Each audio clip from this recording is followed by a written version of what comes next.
Hi everyone, my name is Christina Richardson. I'm a member of the Global Personal Care Marketing team, and I'm joining you today from our Atlas Point facility located in Newcastle, Delaware, USA.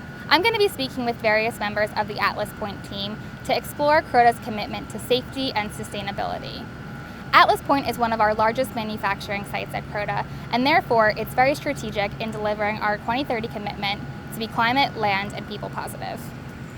I'm joined by Chris Barnett, Site Director at Atlas Point, and first we'll start with some history of this site. So Atlas Point has been in operation since 1937. With such a long history here at the site, can you share some important facts and key milestones of the facility? Certainly. There's one milestone I'm especially proud of that just happened this year.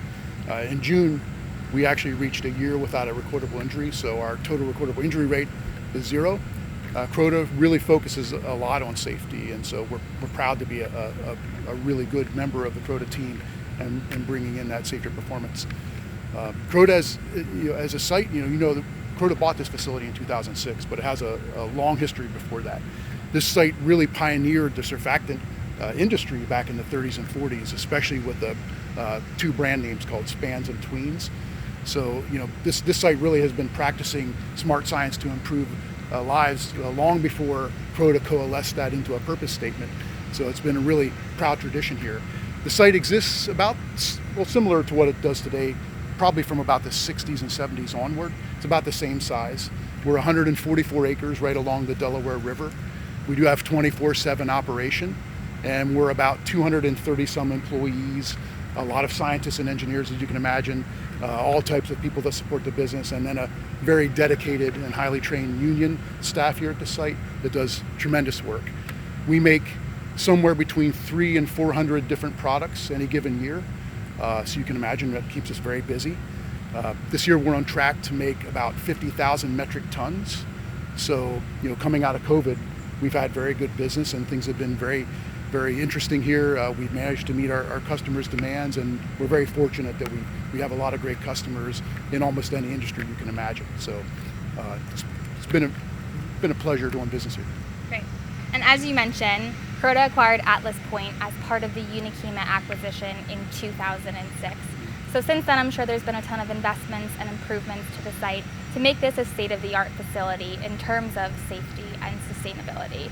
Can you just touch on some of the most exciting improvements that have happened in recent years in Atlas Point? Oh, absolutely. Things change constantly here. Croda is constantly growing, constantly trying to get better.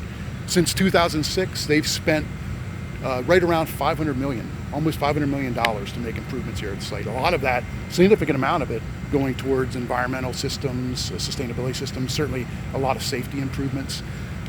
One of the things that started very early on after Croda bought the site, they had an eye for sustainability even before they made a grand goal recently of reducing carbon footprint by 2030, of 50% reduction by 2030.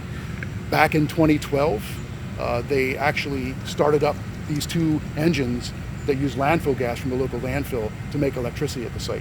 And I know you'll be talking a little bit more with a gentleman, John Elliott, about their sustainability accomplishments, but that's not been all. We've done things like install solar fields and things. Certainly our commitment to safety has been very, very strong. We do a lot of things here where we solicit suggestions and other things from employees to try to make our safety systems better. And this year has been a great year in safety investment. And in the last 4 years, we probably spent about $30 million just on sustainability and safety efforts alone. Thanks, Chris, so much for your insight and for sharing some information on the investments that we've made at Atlas Point so far. We'll loop back in with you later to touch on some of the other programs that you're spearheading here at Atlas Point. Thanks, Christina. I look forward to it. Thanks. Next, though, let's learn more about sustainable manufacturing at Atlas Point and the capability development for our eco range of surfactants. A major investment in sustainability and process improvement comes from our recent commissioning of our bio-based ethylene oxide facility here on site. I'm joined by Chris Hood, Head of Manufacturing for EO. Hi, Chris. How are you? I'm doing great, Christina. How are you? Good to see you. So with this significant investment into the capability to produce our own bio-based EO here on site, can you explain why Croda chose this route for investment? Sure. Well, as you know, sustainability is key to everything we do here at Croda. And go back 10 years ago, as we were looking at our portfolio of products and our desire to be bio-based, we realized that a significant amount of our products utilized ethylene oxide, which came from petroleum. So if we wanted to make a significant change, we'd have to make a significant investment. And so with that came our ethylene oxide facility. So we partnered with a leading technology provider to conceptualize, design, and build an ethanol to ethylene oxide facility, which broke ground in 2015, and then we started up in 2018. Right, and so this decision to produce bio-based EO here on site is really a step change in the industry, and it's a unique approach to the manufacture of ethoxylate surfactants. So can you explain how this changes historical chemistries and how it makes them more sustainable and then therefore more relevant to the marketplace? Sure.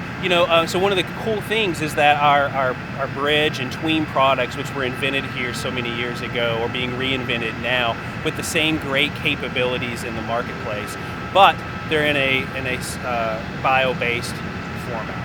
And as industry goes forward, we have to change. We have to use innovation to bring those changes about, of meeting customer needs, but also doing that in an environmentally friendly way.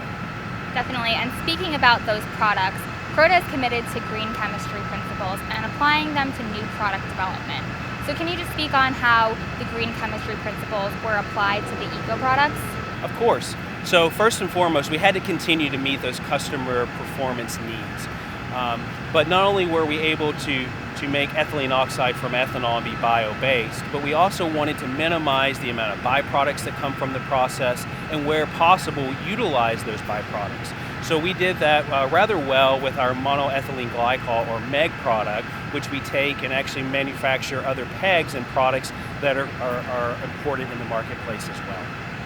Great. And so throughout this conversation, you've definitely expressed Croda's commitment to sustainability, but I think we have an even higher commitment to safety. So what are some of the safety protocols that are in place to protect employees and the neighbors who live and work near the facility? Sure. Yeah, so our commitment is still unwavering around the safety and health of our employees as well as the communities where we operate. And so, one of the ways that we do that is our management system, responsible care system, where we encompass all aspects of operations.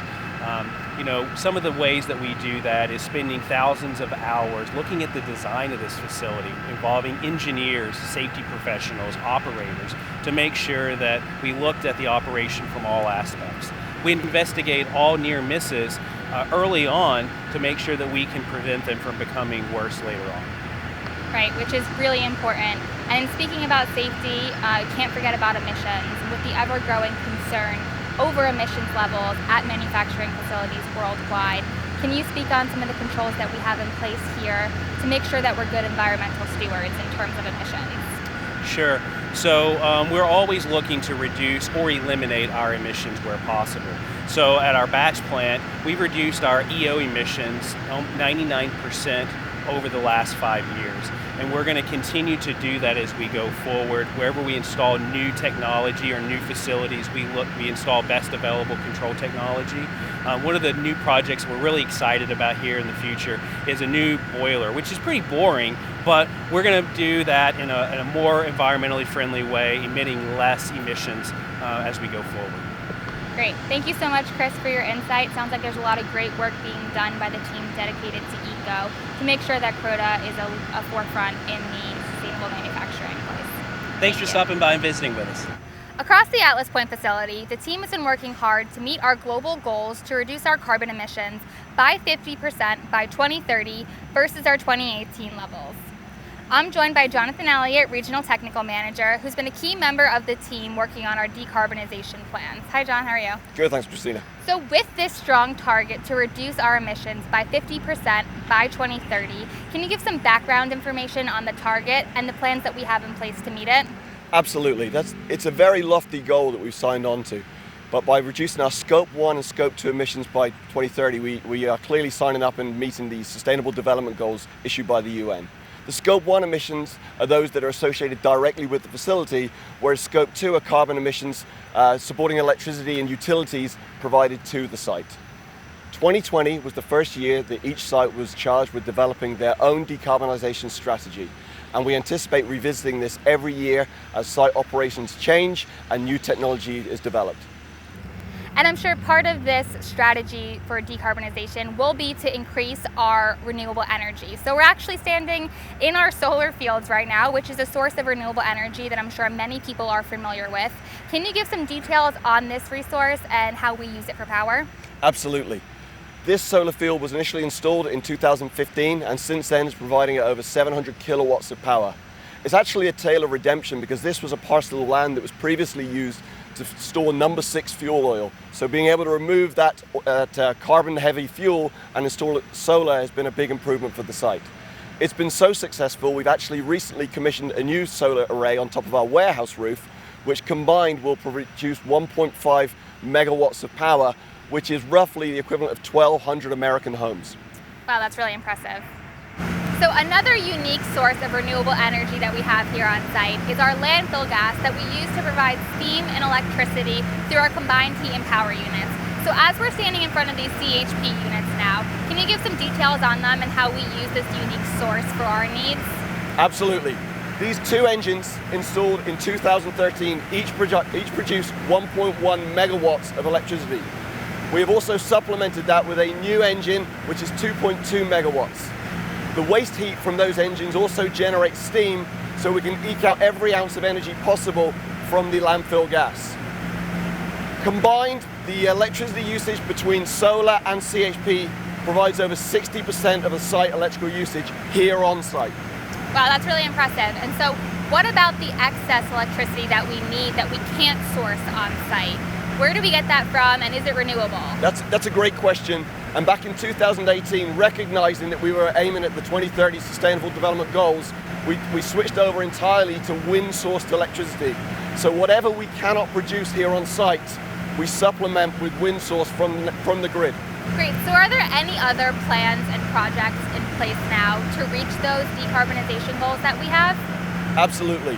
The 50% reduction by 2030 is going to require significant effort and many different projects. One of the most significant projects we're going to be completing is installing a new boiler, which will increase the amount of landfill gas that we currently use on site to generate steam. Presently that number is over 25%, but we are looking to drive that much higher. Besides that, there are a host of other goals where we're looking at potential other sources of sustainable fuels, and we're also going to be looking at energy improvement projects, as well as increased electrification, where we can continue to buy Scope 2 emission-free electricity. Wow. Thanks so much, John, for your insight. Sounds like there's a lot of great work being done to reach our decarbonization goals. I appreciate your time. Next, we'll check back in with Chris Barnett, Site Director at Atlas Point, to learn some more about our future plans at Atlas Point and any other programs that he's heading up here. And as the facilities work so hard to reduce emissions with control mechanisms in place throughout the facility, can you share some information on the steps being done at the batch plant and any impact you've seen from that? So I love talking about this topic because it's been a real terrific journey here since I've worked at Croda, and watching how the company supports us in reducing emissions. We're outside in this lovely day, and we certainly mean to keep our environment around us as pristine as we can. Part of that is making sure that we get better year to year in our emissions, and we've done a terrific job in our batch plant.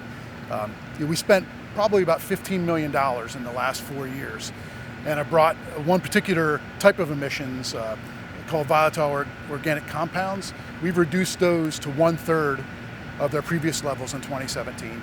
And we've also taken another compound, ethylene oxide, that we use as a raw material in our batch plant, and we've reduced those by 99%. So we've had quite a bit of success. Part of this has been done with control systems like a scrubber that we just got done installing here about a year and a half ago.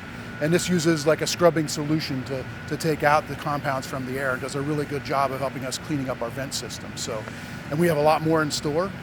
We'll hopefully spend even more money into the future, and a significant portion of that has to do with making our environmental systems better at the site. Great, yeah, so like you said, I'm sure there's a lot coming for the future for Atlas Point on the back of all the great improvements that have already been made. Can you share just some examples of the investments that we will be putting forth in the future? Oh, certainly. I mean, not everything is as big and shiny as the scrubber system that we put in. Yeah, we spend a lot of money on the small things too. One of the most important parts of sustainability and helping us get better with our environmental emissions, other things like that, is to being able to really measure them, get a lot of granularity about where things are happening in the process. So one example would be the process we had, or the project we had just to install metering around some of our steam usage at the site. So we have some measurements in places, but getting more finite measurements around our facility will help us drive that understanding of which processes do we have here that need the most work to make their sustainability better. Where can we get the best bang for our buck in reducing our emissions? We're doing things like that. We're also looking into the future of how do we even change the chemistry that we do here at the site. One of the holy grails of our industry is finding a way to get away from chemicals entirely and go to biological processes to make things like surfactants. So we spend a lot of time thinking about those things and working hard to make our future brighter where sustainability is concerned. So thanks, Chris, for taking some time away from the site today to meet us here at the Little League baseball field in Newcastle. We're here actually at this site to speak a little bit on the community. And so we've spoken all day about the improvements and plans that Atlas Point has made in terms of sustainability and safety. How have the local community in Newcastle received the plans that we've made? They're very encouraged about it. We talk about this pretty regularly with our Community Advisory Council. So we do have a council that's made up of people from the local communities around our site. It's made up of people from government agencies, from some of the first responders, some of the local businesses. Some teachers from local schools come join us too. So this is really the group that we meet with to try to give us feedback from the public and really hope to push messages out through them too to their communities. And they like what they hear. Of course, they expect more of it. That's the thing. They want us to do even more than we've done in the past towards meeting better sustainability goals and certainly keep on reducing our emissions. So that's something we continue to work on. We also have close partnerships with some government agencies and we talk with them regularly. One of the things we talked about in the past was some of the work that we've done reducing emissions at the site around our batch plant. And certainly those discussions help put us kind of in the know about certain regulation changes and things even before they happen. So we were able to act even before the regulations change. So we hope to keep those partnerships and really keep an active, transparent communication style with the community around us. Great. And so, 2020 has been a hard year for so many people around the world, with many people struggling and some of our neighbors even struggling. So having this strong connection to the local community and wanting to make sure that we can help those in need, how have we really connected to the community and made sure that we're helping and making an impact on the community around us? That's really been one of the best parts of our job this last year. CROTA came out and offered us a chance to be able to support the communities around us, and we took it. And we did work with local food banks, and from giving food to giving monetary donations, and then actually helping out in the field to be able to take food to the vehicles as people drove in. We had COVID measures, so no one was getting out of cars. So doing those kind of things was great. We certainly support our local community centers, and some of that involves things like food banks and after-school programs, things for kids. There's a lot of that stuff that's really dried up in COVID, but there are some places that still do it with good measures in place to prevent transmission, and we try to support those things. We recently also had a chance to support a great agency called Duffy's Hope, and in our area they do a lot of work with foster kids and making sure that as foster kids come out of homes and they age into adults, they help them gain life experiences and make sure that they have that transition successfully and have a good level of responsibility and know how to live life as a responsible adult. So that's great. We get to help people in need and do all those things. It's also fun. We're here today at the Little League fields. That we also support community stuff just generally. We sponsor 3 different Little League teams, and fortunately we're able to get our name on the billboard here to show that we do support the community. And this coming weekend too, I just talked with our local state representative, a gentleman named Franklin Cook, who has also put us kind of in good touch with certain community organizations, and we're supporting a family fun day from a Newcastle County agency that looks to support kids and make sure that families are well supported and get any help in need. So looking forward to that. Yeah, so it sounds like there's a lot of great work being done to support the local community here in Newcastle. So thanks very much for sharing. Oh, you're very welcome. Thank you. Recapping our visit to Atlas Point today, I hope that you learned how we at CROTA practically implement our smart science to improve lives and how we deliver to our 2030 goals to be climate, land, and people positive. I want to express my thanks to Chris Barnett, Chris Hood, and Jonathan Elliott for their time and for sharing their knowledge with us today. And I hope you all enjoyed this inside look to Atlas Point and all of the sustainability initiatives going on here.